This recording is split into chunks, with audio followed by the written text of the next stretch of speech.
I'm Kate Good, and I'm an aircraft restoration specialist here at the Intrepid. If you have tuned in with us before, welcome back. And if you haven't, we're glad to have you. So today, what I'm doing is I am going to be doing a second coat of primer on the starter cart here. You can see that it's already got the first coat on there. We always make sure to do 2, sometimes 3, depending on what we need. So the process for this, just real quick, it's super simple. I need to take alcohol and wipe down the panels to get dirt, whatever else may be on them. And then I will literally just pour paint in a tray, well, primer in a tray, and we're gonna roll and brush primer today. There's a lot of places that I don't want primer or paint to get into, so we need to be very careful with that. And that's really it. So welcome again, and yeah, Away you go, Kate. Do your thing. do my thing.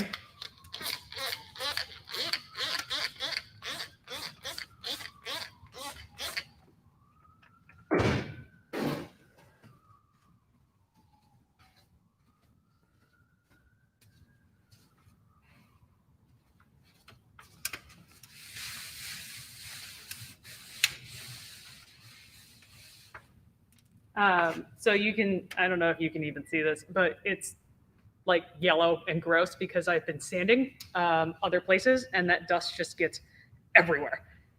So this is the kind of junk we're trying to take off of here so it doesn't get into the primer and make everything not stick very well.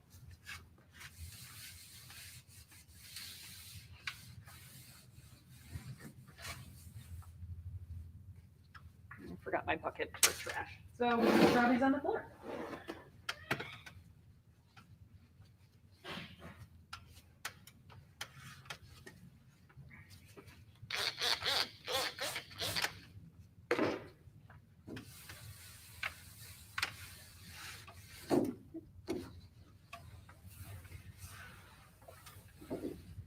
I tend to wipe these down until I see like very faint colors or like not so much chunky dirt, things like that. So you really know when it's clean.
Actually gonna go get my bucket so I just don't make a massive mess on the floor.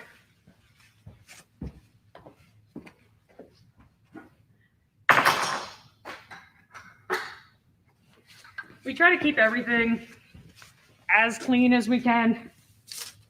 It makes our lives easier. It makes it a safer workplace. And I tend to use just a 5-gallon bucket when I'm doing things like this, so I don't have to go back and forth to the big trash can every single time, because that's honestly annoying.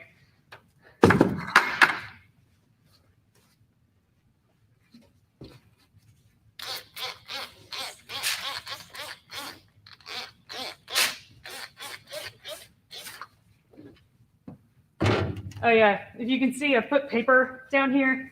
The tires and the wheels and other mechanisms with the axles and things are under there, and I don't want to get paint on those, obviously.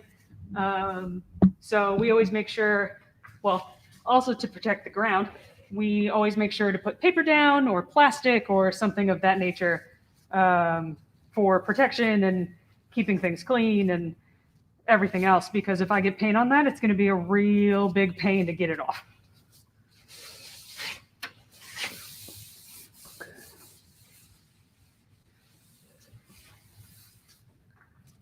If you notice, I have the engine doors closed today because it makes it much easier when I'm rolling to not get any paint inside of here and to actually be able to continue it onto the door so everything stays even.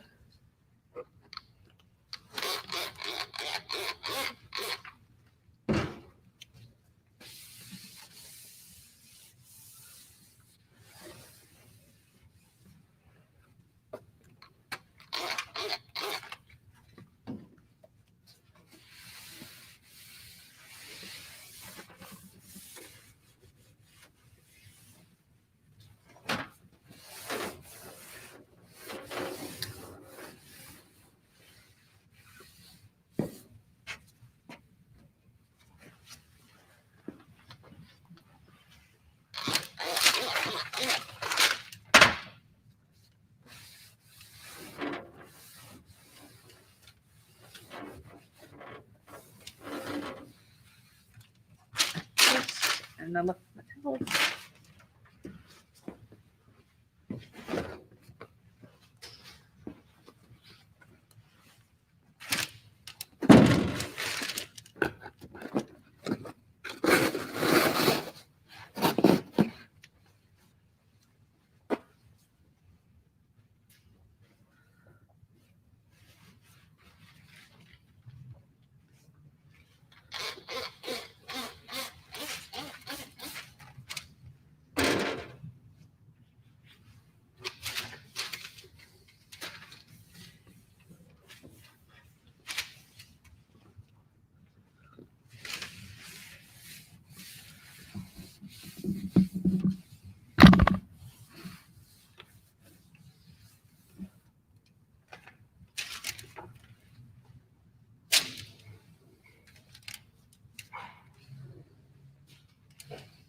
So when do you have to roll this out?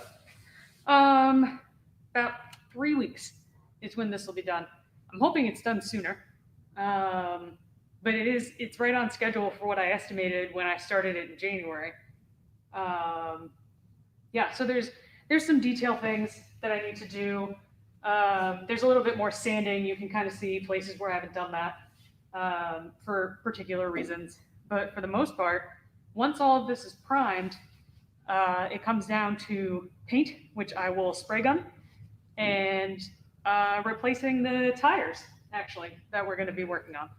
So those are kind of the last two tasks. And then when we take this outside, we wash it like you would a car or whatever, and then it goes back on display.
Ooh, 2 for 2.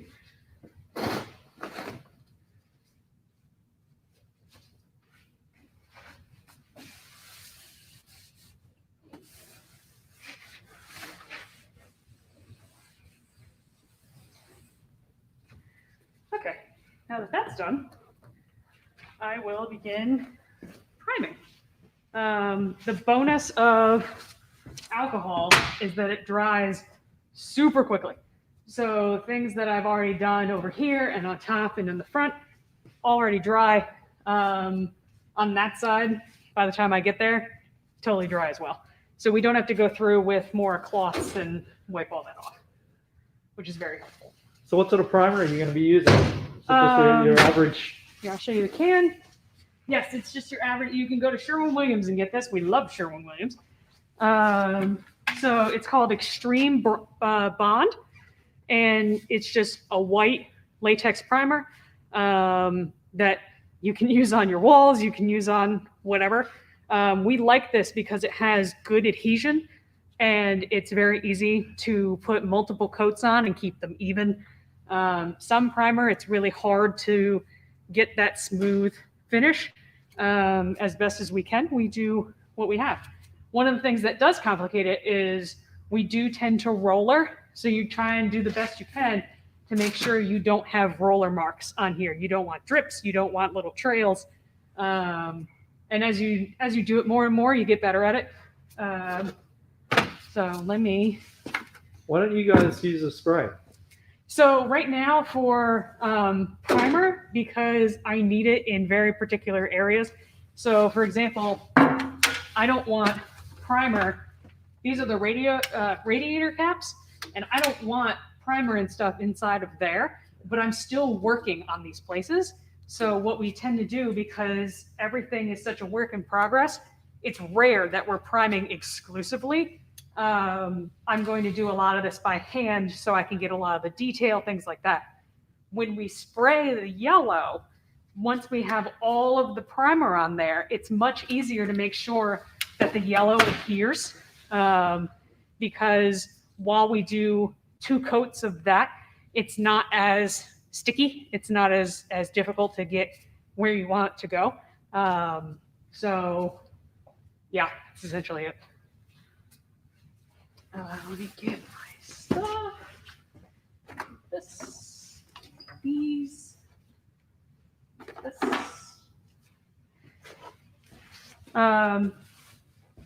We also use regular rollers. So this, I put plastic around. It's just regular cling wrap you can buy at the grocery store. And this actually lets us use rollers multiple times because it keeps them moist and wet. So we don't, obviously there are times where, yes, it's done and you need to throw it out, but we're able to use it, I would say probably half a dozen times before it hits that point. What you're really looking for is the mat on the roller.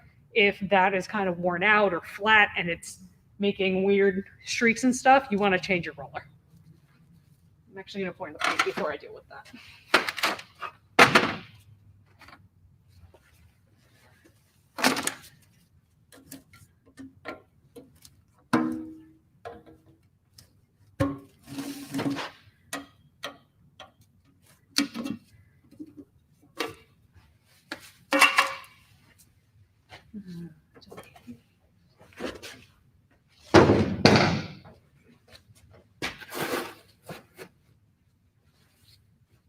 Oh, shoot. Forgot a paint stick. BRB.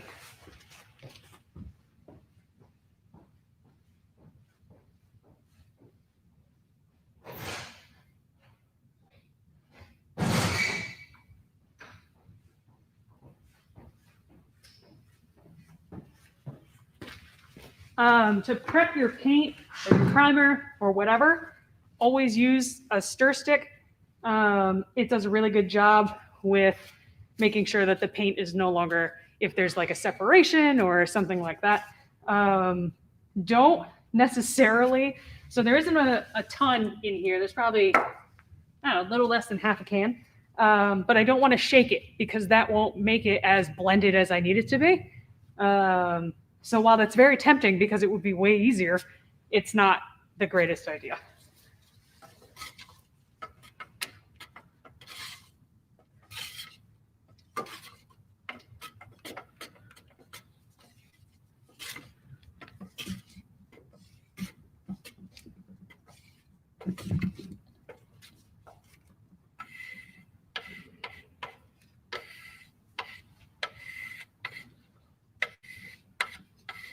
Obviously, the more you have in your can, the longer you have to stir. I was also very impressed when I opened this because it was a can that had already been used, that Peter hadn't left a paper cup inside because he likes to scoop it out, depending, with a cup, and he tends to leave them. So they go in the bottom, and as you're stirring, you go, what on earth is this? And you pull out this cup that's completely covered in paint or primer, and then you yell at each other. That's not true. But you definitely give each other some crap. Okay, so we're gonna pour a sizable amount in this tray.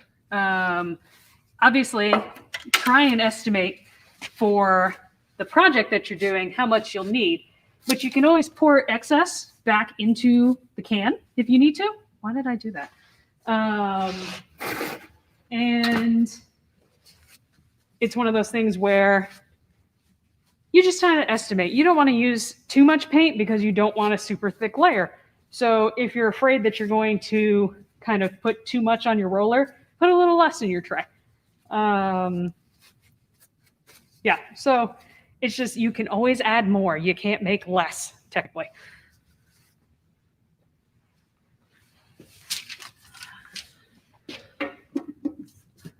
I also, and this is personal preference, I always make sure to just close my can because that's just what I need, is for this to fall over or me to, oh shit, me to accidentally kick it or whatever. I just got paint that sprayed everywhere. Liam, is that on your pants or something? I hope not.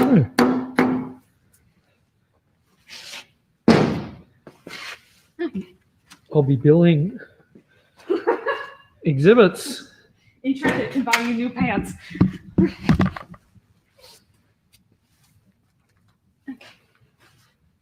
Put that there.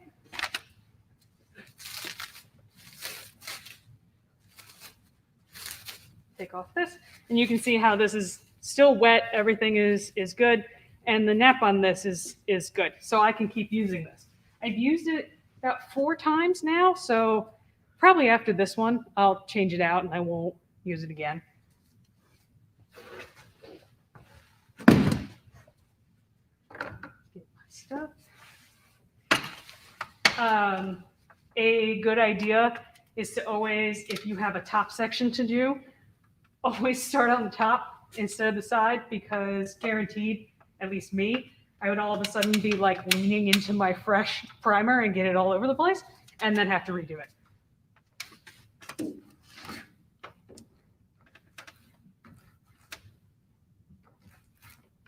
Like I said, you don't need a ton on your roller.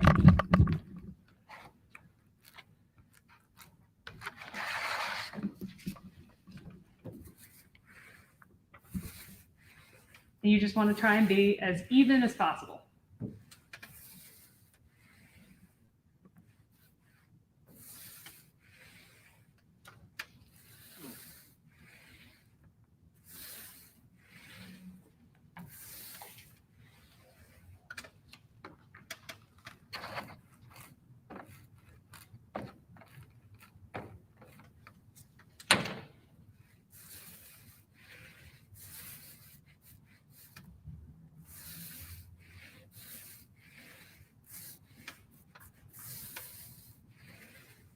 Now, there are some places where I'll go in with a brush, just a plain ugly chip brush, and I will dip only the tip of it in. And a little trick that I learned is make sure you don't have a ton of paint on the tip, but if you just lightly, I might show you that later, if you just lightly tap around, it actually looks kind of similar to if you had rolled it. So it keeps the consistency with your primer.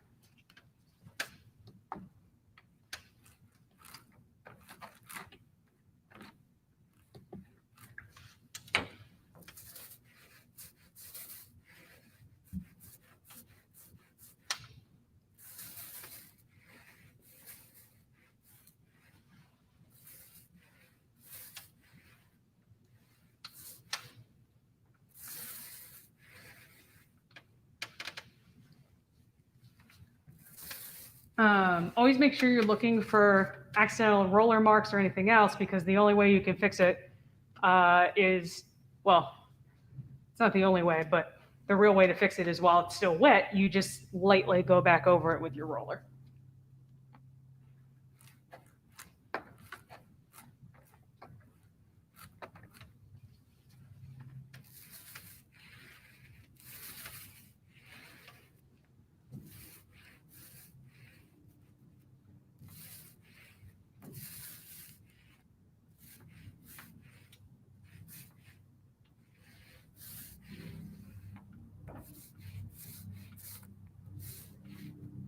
I know this isn't the most exciting thing ever, but does anybody have any even random questions?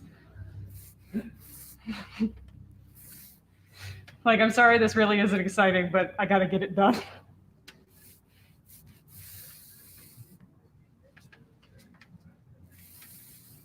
Not see many comments. I mean, I'm not that surprised. Don't blame anybody. Treat it like an AMA. Ask me questions.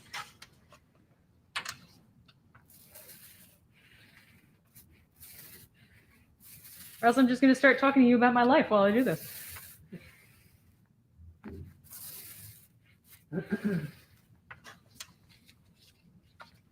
I'll think of some questions. Excellent.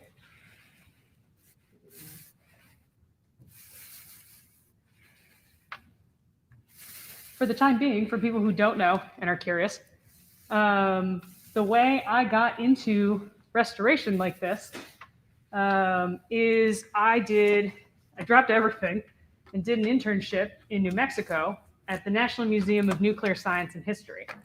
My professional background is a historian of the Cold War and nuclear weapons. So I went out there expecting to do more archival things, stuff like that. Got in with their restoration technician and started to learn a lot of the skills that I use here. After that, every summer I would intern at a different museum doing different things, but staying in the museum world.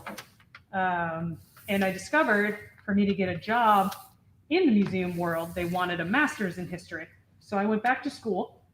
I got my master's. To be honest, it has just about nothing to do with the job I do right now, other than knowing the historical background, being able to do research. And when we moved here, we being my husband and I was searching for a job and going bananas at home. So I contacted Intrepid. I looked up if they needed volunteers, things like that. And they did. So I got into aircraft restoration here, and I've been here ever since. I was part-time, like 2 or 3 days a week. And Exhibits actually hired me as like an intern contract position to work on a brand new exhibit about our submarine Growler. So that was pretty cool to be able to do both things that I had wanted to do. But I've always loved restoration. I've always loved mechanical things.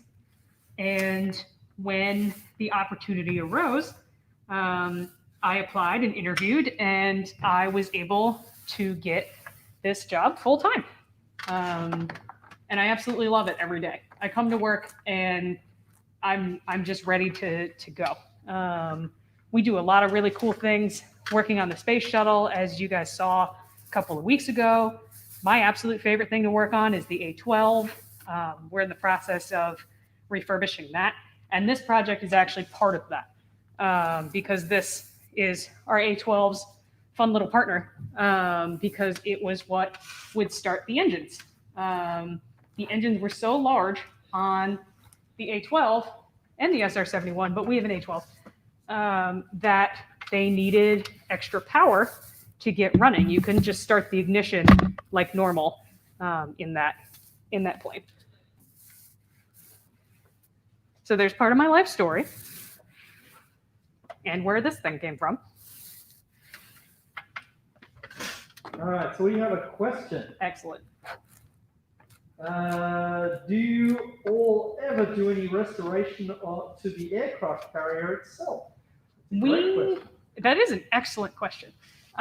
Peter and I here in restoration actually don't. We don't have much to do with ship maintenance or anything. Part of that is because we frequently need more specialized people to come in, welders, things like that. We don't have that kind of facility. We actually, a couple of years ago, had people come in and redo the whole flight deck because it was very rusted. The skid on there had worn away. But for the most part, we really, unless it's something like a detail paint that we have to do for a decal or things like that, we don't have much to do with working on the flight deck. The only other thing, which isn't really a part of the historicalness of it, there's stanchions and barriers outside to protect the artifacts as well as people, and we are in charge of those. So we make sure that everything there is ship shape, and yeah, that's most of it. We do get to report when things are wrong, though, and people go fix them. Paint down. I'm going to do this. It's probably obvious, but always make sure that your paint is on like a relatively level and stable surface. I have made that mistake before of not, and it is a nightmare. Ruined a good pair of shoes. They weren't really a good pair of shoes. They were old boots.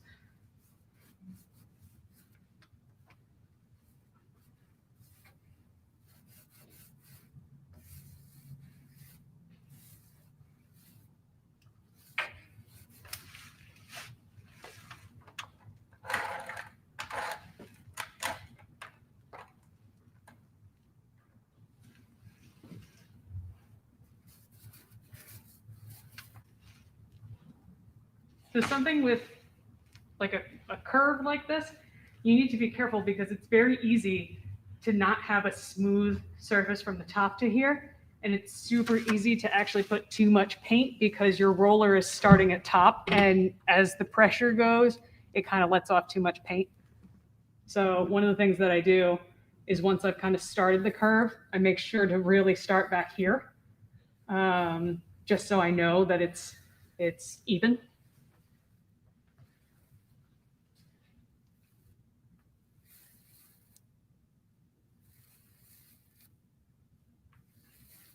I'm actually going to open this door.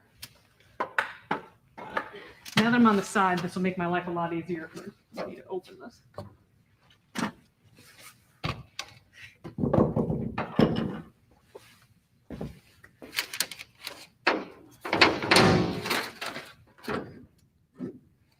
For the record, standard. It took me about 2 weeks to get every hinge on here to work. It's a lot of physical labor of love, sort of. But it took a while because it's been so long since this was worked on that everything was very rusted. There was paint from where it wasn't really repainted properly. So nobody had cleaned off anything else and everything was just stuck. So I thought I could manhandle it. I could not. I ended up using a wide variety of different chemicals and lubricants and paint strippers just to be able to get into there, and a little pick to get in between the pieces of the hinge. And as I got it to be able to move, tons of that Corrosion X stuff that I've talked about before. And it was a very victorious day, and I definitely took a video of myself lifting and closing, and sent it to my boss. Eugene wants to know, what are you painting? What am I what? What are you painting? Just give him a brief. Oh, He might have just tuned in. He might have just tuned in. No problem. This is our A12's starter cart. And something that this did is it got the engines on the plane ready to go. The engines couldn't actually start under their own power. They needed an excess to be able to go. There was no ignition that would get this done. So you can't really see them, but there's double engines in here, and there would be a hookup on the back where you would hook up between the two. It's kind of like jumping a battery. And that would get the engines to start going. So they would be able to fly and move forward. And then they would remove this from underneath, and the ground crew would take it, and they were ready to rock and roll. Tell us about the aircraft that it would start. It's not your average aircraft. Oh my goodness, it's my favorite aircraft of all time, literally. So the A-12 is a spy plane. It was never a fighter. A lot of people have some misconceptions about if it had bombs on it, things like that. It never did. It was a reconnaissance aircraft that took a lot of pictures. It is still, I believe, the world record holder for fastest plane ever. I don't even know what the word is. Ever to fly. It mainly flew over Vietnam during the Cold War and a little bit of Korea. It was not involved in doing recon over the Soviet Union. The SR-71, which is its next version, was the one that would do that. I'm trying to think of if there's any. Oh, there are 9 of these left. There were 13 built, and some of them were in engineering accidents, things like that. Nothing was ever an accident on a mission. But there are 9 of these A-12s. I keep looking at this. This isn't the thing. There are 9 A-12s left across the country, and they're just a really special and really cool plane. They were kept confidential records until 1995, when they finally started releasing classified documents. So no, it's my absolute favorite plane. It's so cool to look at. It's so sleek. And I gotta say, compared to the SR-71, it's like a Corvette compared to a Buick LeSabre. So yeah, that's my favorite. So I was very excited to do this because it's just another piece of that history that goes along with that plane. But most planes don't need this kind of backup support. Correct. There are several that do, but most aircraft do not need this kind of backup. And the ones that do tend to be like the really enormous aircraft that have really big gas tanks frequently. The SR-71 needed these kind of things. I don't remember if the U-2 did, which was kind of the predecessor to the A-12. A lot of these things were being developed at the same time, so they kind of just came out in order. The A-12 actually wasn't used for very long in service because it got upgraded to the SR-71 that was able to have 2 pilots, a better camera, things like that. So the U-2 plane came before? Correct. Okay. So that was about just, it wasn't necessarily speed, it was about height. It was about height, and it was about disappearing into everything. So the U-2 plane, for people who don't know, if you've ever heard of Gary Powers, who went down in the Soviet Union, he flew a U-2. And the U-2 was actually a very great plane in the early 50s, late 40s. These came, not these, I keep saying that. The A-12 came around in 1950. I think they started development in 56. I do not remember. It might have been a little earlier. I'm not sure. I have to remember. I'm like blanking out right now. But yeah, so there have been a lot of reconnaissance planes that we have used that have just continued to move forward over time.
Are you going to do the whole lot today?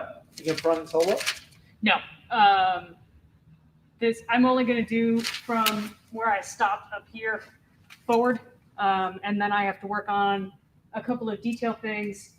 There's anchor rings on this and things like that I can't really sand very well, so I'm going to use a compound to get the paint off of those so I can prime those at least. 95% of this has first coat on it, but there's a few little detail things that I need to get done before I can continue. Priming and painting, honestly, is kind of the break from having to do the tedious stuff. I haven't had to sand in 2 days, which is a victory in itself, but I still have more.